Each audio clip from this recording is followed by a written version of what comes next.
안녕하세요. 서현수입니다. 오늘은 그 환경제어에 대한 동영상을 이제 시리즈로 이제 좀 그 방송에 그 동영상을 좀 찍어 보려고 하고 있습니다. 요 내용은 그 얼마 전에 있었던 제가 교육을 좀 했었던 내용 중에를 그거를 좀 축약을 시켜서 이제 설명해 드릴 겁니다. 요거 총 시간은 이제 총 8시간이고, 시간으로 8시간이니까 요거를 분류를 하면 총 16시간 30분씩 지금 잘라서 지금 올릴 예정입니다. 그래서 총 계획되어진 시리즈를 하면은 16편 정도가 되겠네요.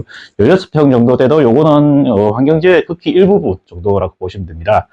어떤 내용이냐면 이제 그 연동하우스나 이런 거는 이제 환경제어에 대한 내용이 상당히 많습니다. 어디 교육을 받으셔도 많고 이제 그런데 실질적으로 우리가 대한민국의 거의 80% 이상은 아직 단독형 하우스를 많이 사용한다. 단독하우스라고 이야기하면 개별로 되는 온실이 많습니다. 그 온실을 이제 어떤 식으로 운영을 하는지, 현장에서 어떤 식으로 운영하고, 그거를 실질적으로 자동화로 제어했을 때 어떤 데이터가 있어야 되는지에 대한 내용하고, 그런 거를 좀 이제, 그리고 그런 데이터를 운영을 하기 위해서 기본적으로 습득해야 되는 지식들이 어떤 건 있는지, 그런 거를 좀 설명을 드리겠습니다. 그때 사용했었던 요 자료는 제가 이제 블로그에 따로 올려놓을 겁니다. 올려놓고 하니까, 거기서 한번 보시면서, 프린트 할 수 있으면 프린트 하셔서 그대로 보시면 됩니다.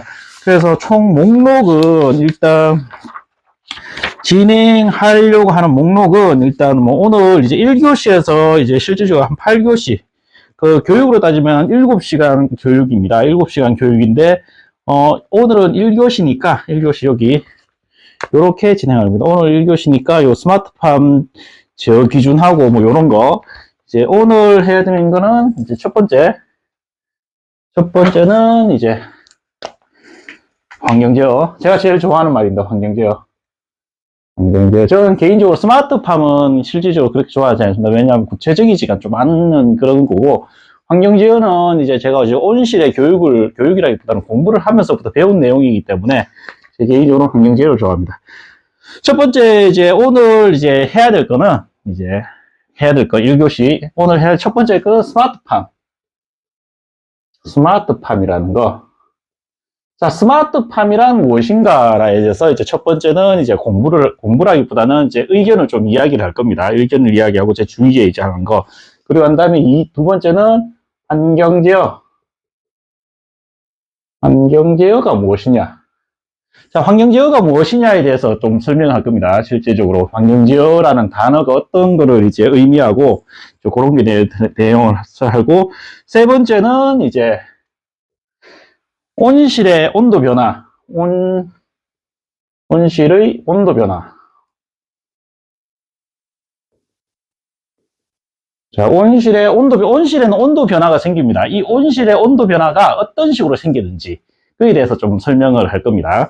그리고 이제 네 번째는 이제 온실의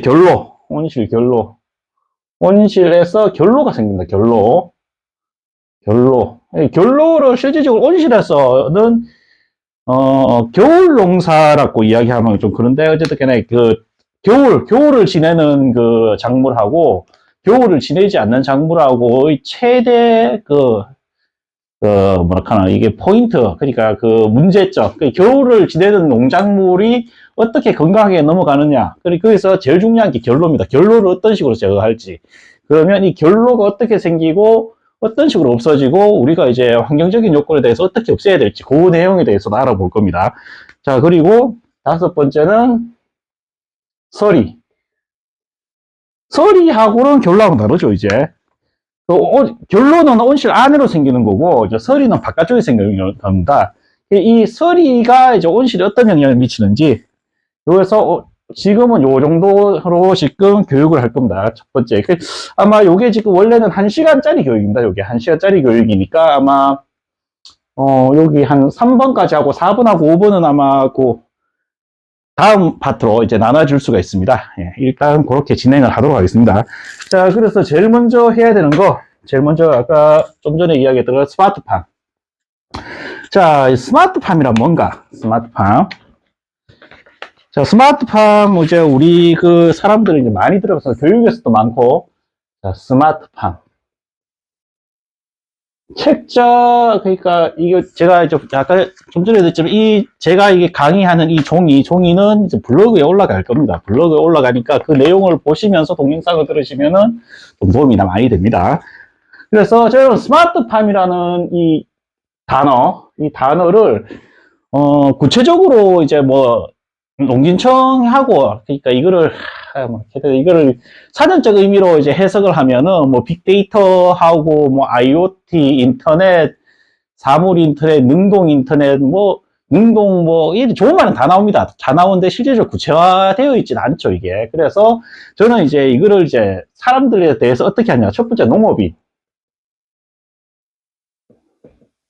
자, 이 농업인들은 이 스마트팜이라는 단어를 어떤 식으로 받아들이느냐 하면은, 제가 이제 그 온실을 다니고 또는 이제 뭐 문의도 많이 옵니다. 문의도 많이 오고 이제 하면서 이제 스마트팜이라는 단어를 이야기하는 대부분의 농민들은 이 스마트팜은 그냥 원격제고 스마트폰 원격제입니다. 스마트폰. 1차적으로 스마트폰 원격제요.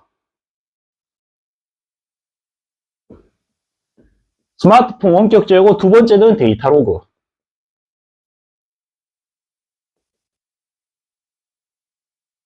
그 농업인들, 현장에서 농업하는 분들은 제가 이제 그 많은 분들을 상담하고 하면은 제일 먼저 스마트팜이 무엇입니까? 라고 물었을 때 첫 번째는 스마트팜 원격 제어를 먼저 이야기하고 두 번째는 데이터 로그까지 이야기하는 경우가 제일 많았습니다. 그래서 실질적으로 이렇게 이야기를 하고 아마 농진청 교육이나 뭐 여러 가지 기술센터 교육에서도 대부분 다 이런 이야기를 많이 합니다. 왜냐하면 이 외에도 뭐 환경적인 부분이나 이런 이야기를 많이 하지만 실질적으로 농장을 운영하는 분들이 이제 이해할 수 있는 가장 쉬운 단어가 이제 뭐 스마트폰의 원격제어, 가장 체감을 할 수 있는 단어죠, 용어. 그래서 이쪽으로 이제 가장 많이 사람들이 이제 이해를 하더라. 한 게 그거고, 두 번째는 이제 귀농인. 농업인은 이제 지금 농사를 짓는 사람이죠.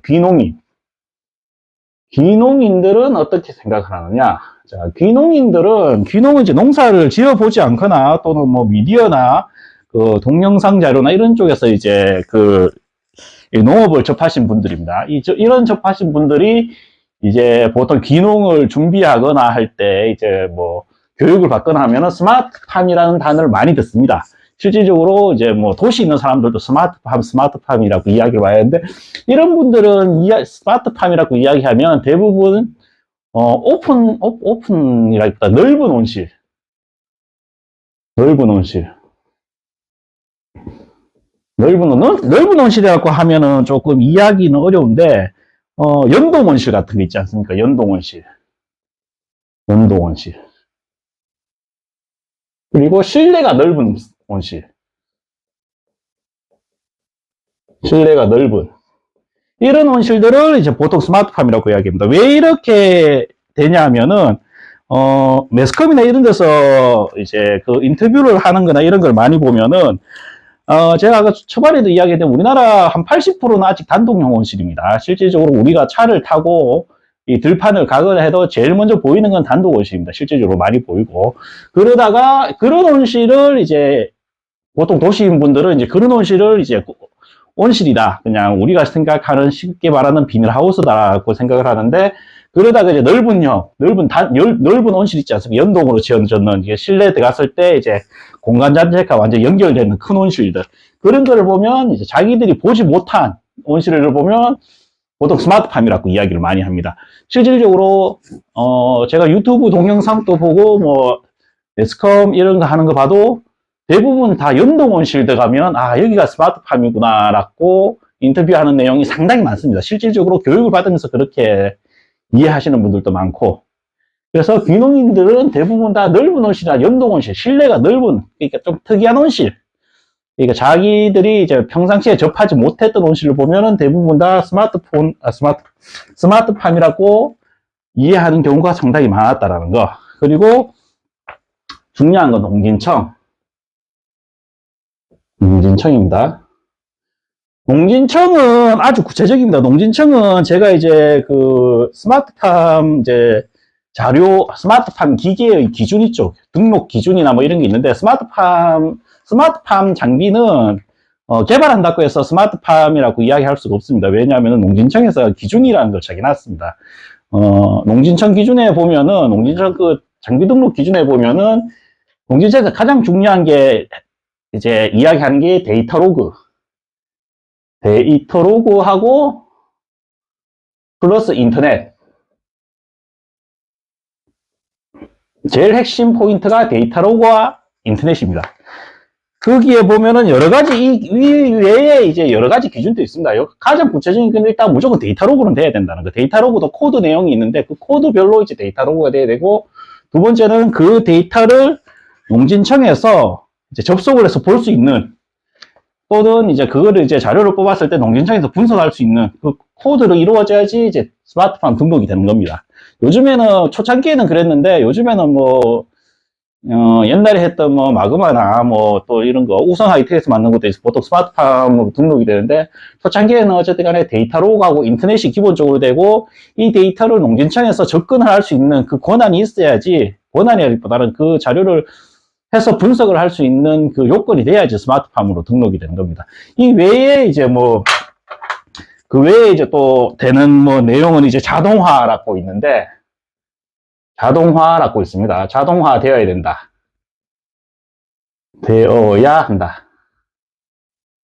요거는 이제 제 블로그에 보면은 그 옛날 스마트팜 농진청에서 정의한 스마트팜에 대한 등록 자체가 있습니다. 등록 그 뭐랄까 모집 기준표죠. 기준표가 있는데 거기 보면은 자동화 되어야 한다 했는데, 자동화 되어야 한다는 게 조금 애매합니다. 센서 종류는 많습니다. 센서는 뭐 강풍 센서도 있고 뭐 풍향 센서 뭐 이래 다 있는데, 거기에 대한 구체적인 자동화 내용은 없고, 그냥 뭐 온도에 의해서 자동화 제어되어야 된다, 또는 뭐 환풍기는 온도나 뭐 이런 온도계에 의해서 연동되어야 된다, 뭐 이런 식으로 뭐 아주 좀 두리뭉실하게, 척창은 온도에 의해서 제어돼야 된다, 이런 식으로 두리뭉실하게 되어 있기 때문에 실질적으로 그 정도 가지고 자동화하기 힘들거든요, 실제적으로 현장에서는.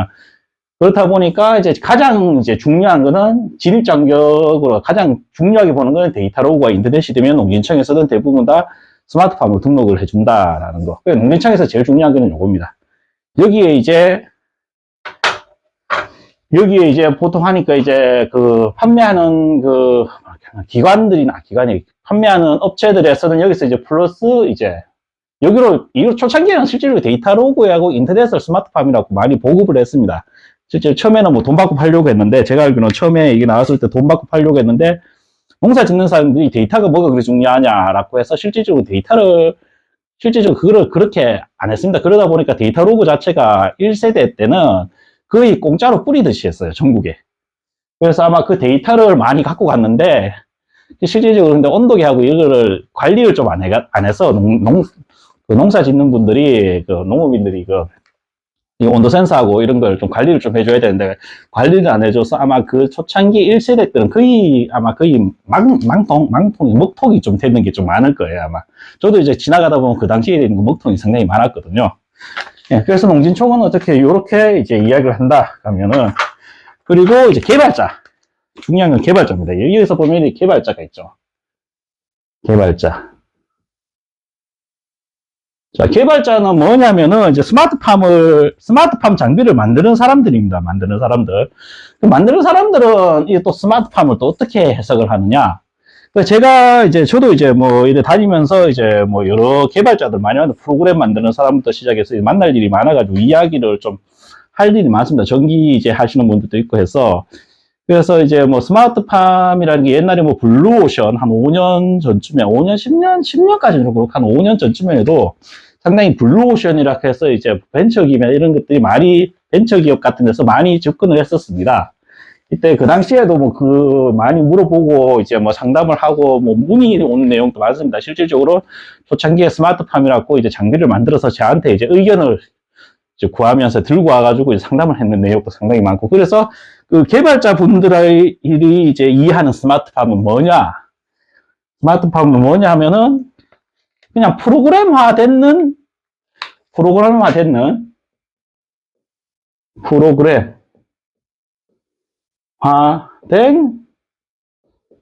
프로그램화된, 온실 제어?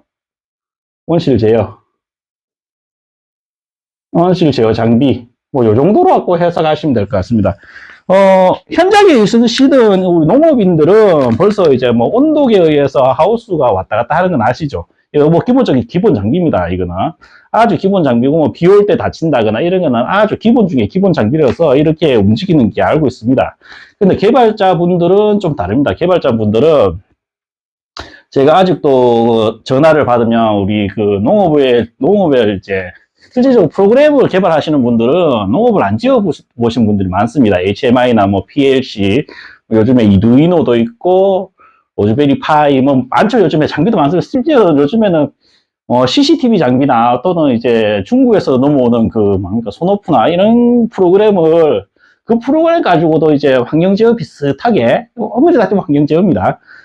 왜냐 환경제어라는 정의 자체가 좀 딱 정의를 했는데 환경제어라는 게 그냥 환경을 제어하는 장비입니다. 그게 1차원적이든지 뭐 다차원적이든지 어쨌든 환경제어는 환경제어니까 어쨌든 그런 이제 프로그램화된 장비로 이제 프로그램을 만드는 거죠. 자기 기준에 맞는 그런 기준을 만드는데 제가 그 프로그램 장비를 하시는 분들하고 이야기를 해보면은 귀농 처음 하시는 분들도 있고 이런 분들하고 이제 온실 제어에 대해서 이야기를 하다 보면 그분들은 온실을 그냥 우리가 이제 출퇴근하듯이 그냥 8시 되면은 문을 열고 온실을 문을 열고 퇴직 때쯤 되면 5시나 9시 되면 5시나 뭐 6시쯤 되면은 문을 닫으면 되지 않느냐 이렇게 이해를 하시는 분들이 많습니다. 실질적으로 제가 상담을 하면서도 그렇고 컨트롤 박스를 그렇게 만들어 달라고 하시는 분들이 많습니다. 그래서 제가 그런 분들은 항상 하는 게 차라리 그거는 타이머로 제어하는 건데 어차피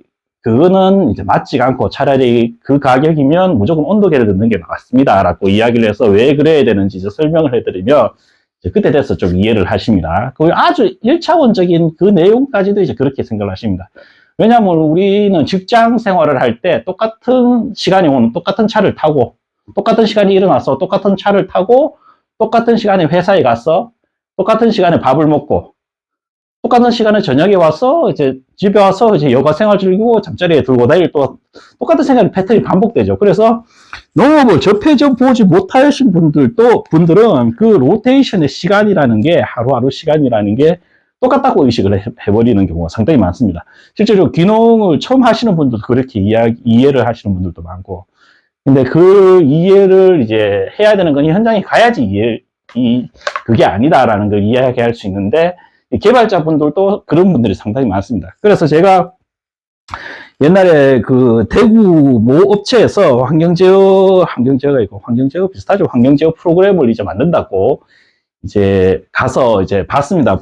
PLC로 이제 프로그램을 만들어 놓고 이제 좀 상담을 하면서 했는데 거기 이제 전기하시면서 이제 뭐 어떻게 프로그램 개발자분들 모여서 하는데 프로그램을 지금 어떻게 만들어 놨습니까? 라고 이야기하니까 똑같이 그 안에 들어가 있는 프로그램이 그냥 8시에 열리고 지정해 있는 시간에 열리고 그냥 지정 시간 하는 시간에 닫히고 온도 센서는 달긴 달았는데 이거를 어떻게 프로그램을 넣어야 될지 이해를 못하고 있는 경우가 있었습니다. 실질적으로 그 프로그램 잘 하시는 분들이 그런 식으로 있고 거기서 조금 발전하면 이제 온도계를 움직이죠. 온도계를 움직이고 처음에는 이제 온도계 움직이면 픽업 다 열려버리죠. 다 열리면 이제 안 되죠. 근데 농업에 종사하지 않으신 분들은 이제 우리 뭐 아침에 뭐 환기시켜야 되니까 창을 다 열고 창문을 다 열고 방창문을 다 닫는 그런 걸로 이해를 하시는 분들도 있는데 실제적으로 온실에서는 그런 식으로 움직이면 안 되거든요. 왜 그런 식으로 움직이지 않느냐 되면 안 되느냐라는 거를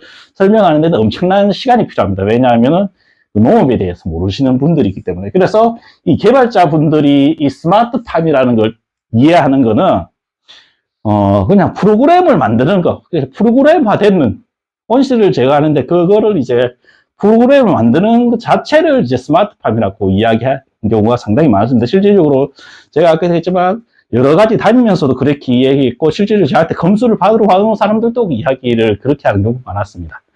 그래서 개발자분들이 이렇게 한다. 그래서 그 아까 했지만 이제 지금 그 스마트팜이라고 이야기하면은 대부분 다 이제 솔직히 이야기하면은 제 개인적인 의견입니다. 제 개인적인 의견은 차라리 지금 스마트팜보다는 이제 그 한 10년 전에 나왔는 환경제어 프로그램이 난이도는 훨씬 높고 정밀도도 더 높다라고 저는 생각을 하고 있습니다. 그래서 10년 전에 나왔는 그 환경제어 기준을 지금 스마트팜이 못 넘어가고 있다라고 저는 생각을 하고 있습니다. 지금도. 왜 그러냐면 아까도 얘기했지만 첫 번째 농진청에서 이 기준을 만들었다는 거.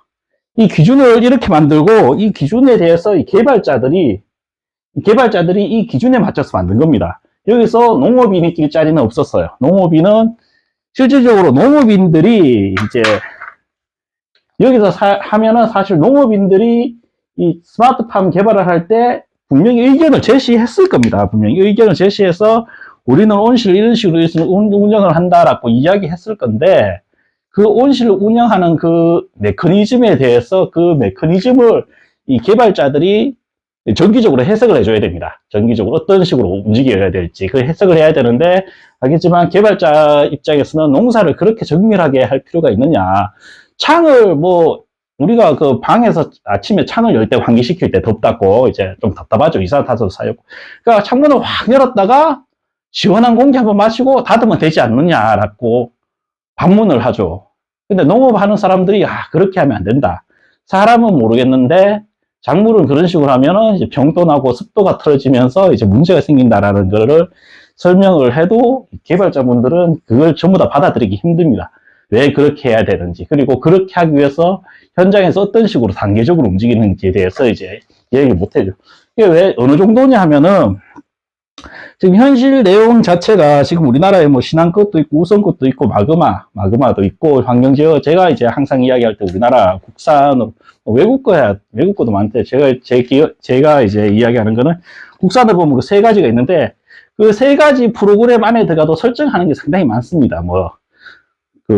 광량에 의해서 제어하는 것도 있고 이제 변온 제어하는 것도 있고 그거를 일조량이죠. 해가 뜨는 거에 대해서 플러스 마이너스 개념해서 들어가는 것도 상당히 옵션이 상당히 많습니다. 그거를 이제 온실에 이제 결로가 안 생기고 이런 식으로 해가지고 습이 변하지 않는 상태에서 온도를 싹 움직일 수 있도록 그렇게 프로그램을 만듭니다.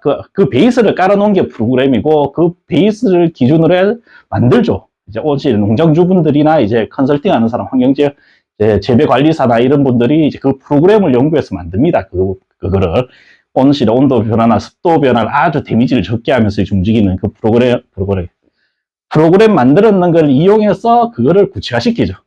그런데 그 내용 구체화시키는 거를 사실은 스마트팜으로 만들었으면 사실은 스마트팜이 아주 좋게 나올 수 있습니다.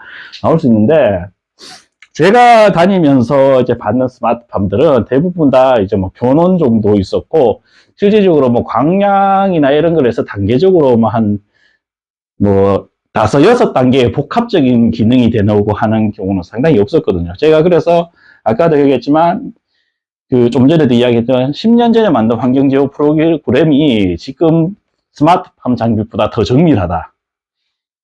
지금 접근성을 이야기하면 당연히 지금 스마트팜이 접근성은 더 좋습니다. 스마트 휴대폰으로 움직일 수 있고 공부를 조금 덜 해도 그냥 간단하게 온도만 몇 개 움직여도 되지만 실질적으로 그 정밀도는 옛날 환경제어가 좀 더 좋다라는 게 제 개인적인 의견입니다. 어쨌든 이렇게 되고 마지막으로 이제 저는 어떻게 생각하죠? 강의자. 제가 생각하는 스마트팜은 실질적으로 스마트팜이라는 자체가 사실은 휴대폰 나오면서 나온 말이잖아요. 그 애플의 스마트폰 나오면서 이제 나온 단어가 스마트팜인데 제가 그래서 이 단어를 별로 좋아하지는 않지만 그래도 제보고 이제 스마트팜이라는 걸 기준을 잡아라라고 이야기하면은 저는 그래 생각합니다. 우리 농장주분 중에 한 명이 제보고 그런 이야기를 했습니다. 초보가 진짜 초보 말 그대로 귀농에 있는 사람이죠. 귀농에서 농사를 전혀 모르는 사람이 초보가 농사를 지어도 농사를 지어도 환경제어 부분에서는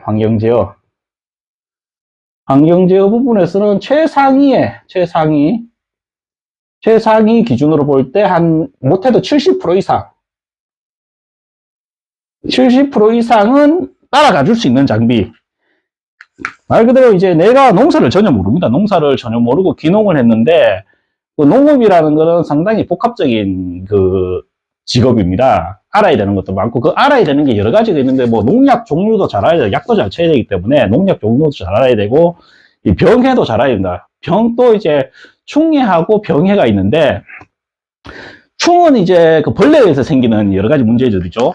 그걸 잘 아는 사람들이 있습니다. 딱 보면은 작물을 딱 보거나 뭐 여러 가지를 딱 보면, 아, 이건 무슨 뭐 벌레 때문에 그렇구나. 뭐 이제 그런 충해도 잘 알아야 되고 병해도 잘 알아야 되고, 병해는 이제 그 충을 뺀 환경적인 채권에서 이제 하는 뭐 곰팡이류나 뭐 바이러스나 이런 거에서 생기는 이제 병들이 이제 병해거든요. 그런 거를 또 정밀하게 아주 멋지게 잘 알아보는 사람들이 있고, 그 외에 이제 뭐 또 작물을 엄청나게 잘 키우는 사람들, 그러니까 작물을 이제 수확이나 이런 거 말고 이제 작물을 보고 이걸 상당히 가이드라인을 잘 잡아서 요거를 이제 병원이나 뭐 이런 거 하면서 잘 키우는 사람들이 있습니다. 있고, 그 외에 또 물을 정밀하게 정말 잘 주는 사람들, 이런 사람들도 있고, 근데 그 많은 기준이 있는데 그 많은 기준에서 한 개라도 꽈락이 생기면 농사를 못 짓습니다, 실질적으로는. 우리가 그 자격증 시험이나 이런 거 칠 때 이제 꽈락이라고 이야기하지 않습니까? 꽈락. 말 그대로 점수 한 개라도 60점 밑으로 떨어지면은 다른 시험을 아무리 잘 쳐도 그냥 꽈락입니다. 그냥 끝난 겁니다. 끝난 거. 불합격이죠. 그거 보고 이제 꽈락 하는데, 저도 이제 농업에서 똑같다라고 생각합니다. 농업에서도 내가 아무리 잘해도 한 가지를 못하면은 이제 농사가 안 됩니다. 그래서 여러 가지 농업을 짓는 여러 가지 파트 중에 환경 제어라는 부분이 있습니다. 내가 온도 제어를 하고 이런 여러 가지 행위를, 외부 온도를 보고 이제 창을 제어해주고 이런 것들을 이제 환경 제어라고 이야기하는, 좀 더 포괄적으로 하면은 이제 관수하는 거 이런 것까지 다 이제 환경 제어로 들어가는데, 제가 이제 환경 제어라고 지금 이 시간에서 정의하는 이 환경 제어는 뭐 포괄적으로 뭐 물 주는 거 하고 이제 창을 움직여서 안에 온도나 습도를 바꿔주는 요까지 해서 환경 제어인데, 그 환경 제어를 했을 때 내가 아무것도 몰라도, 진짜 아무것도 몰라도 이 프로그램으로 입력을 해놨을 때 아무런 데미지 없이 아주 악조건이 되어 있는 상태에서도 70% 정도까지는 따라가야 된다. 예를 들면 뭐 수확량으로 70%라고 이야기할 수도 있고, 뭐 작물의 상태를 해서 70%라고 이야기할 수도 있는데, 어쨌든 간에 내가 아무리 못하지만 그걸 했을 때 70%까지 올라갈 수 있는 그 정도 능력까지 되어주는 게 스마트팜 장비이지가 않을까.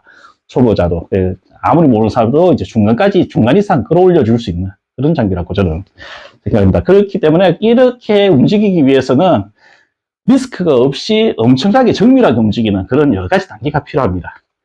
그래서 이 정밀하게 어떻게 움직이느냐는 이제 앞으로 천천히 이제 설명을 이제 앞으로 하면서 해드릴 겁니다.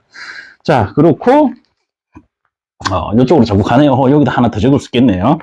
자, 그리고 이제 이렇게 되고, 이제 스마트팜이라는 내용은 여기까지 설명을 했습니다. 여기까지 설명을 했고, 이제 한 가지 더 설명해야 되는 거는, 시간이 녹화 시간이 벌써 30분이 지금 다 돼가고 있네요. 그래서 환경 제어라는 부분이 있는데, 이 환경 제어라는 부분, 환경 제어. 이 환경 제어에서 간단하게 요거 설명을 하고 이번 시간에 마치겠습니다. 요 설명은 이제 다음 시간에 또 이제 연결해서 이제 이야기를 드릴 겁니다. 이 환경 제어라는 이 단어는 실질적으로 우리나라가 90년대 후반부터 온실을 이제 수입했는 경우도 있고, 이제 와이드 스판 형식 HBM으로 만드는 경우도 있습니다. 그때부터 쓰던 용어입니다. 환경 제어. 외국에서도 쓰고 있었으니까. 그런데 그때까지 쓰던 용어가 이제 갑자기 요즘에는 환경제어라는 단어를 잘 안 씁니다. 그 당시에도 환경제어라는 단어가 상당히 있었고, 외국 프로그램을 이제 분석하는 그런 사람들도 많았습니다. 업체들도 많았고, 그래서 외국 프로그램을 분석해서 우리나라에 맞춰서 만들어낸 것도 많고, 뭐 국가적 보조 사업 했는 것도 많고, 도태되는 회사도 많고, 살아남은 회사도 많고, 이제 그렇습니다. 그때까지만 해도 이제 온실을 제어하는 아주 고차원적인 이야기를 이제 환경제어라고 이야기하는 경우가 많았는데, 요즘에는 이제 대세가 이제 스마트팜이 되고, 이제 환경제어라는 이 고차원적인, 제가 아까도 얘기했지만 스마트팜보다는 저는 환경제어를 좀 더 고차원적으로 보기 때문에 환경제어라는 이 단어 자체가 지금은 좀 쓰는 경우가 좀 많이 없어졌습니다. 그렇기 때문에 사람들도 이제 좀 의식을 잘 못하고 있는 그런 경우에 그렇다고 보시면 될 것 같습니다. 이 환경제어부터는 환경제어부터는 그 다음 시간에 이제 한번 더 설명하도록 하겠습니다. 이번 동영상은 요 30분이 넘었으니까 요까지 하고, 만약에 또 이제 요거 블로그에 이제 종이가 올라가는데, 다음 시간은 순서대로 갈 겁니다. 순서대로 들어가니까, 궁금한 내용이 있으시면은 요 댓글을 달아주시면은 다 다음 댓글에서 요거 좀 소개를 하고 지나갈 수 있도록 그렇게 진행을 좀 하도록 하겠습니다. 오늘 동영상은 여기까지 하도록 하겠습니다. 감사합니다. 서현석이었습니다.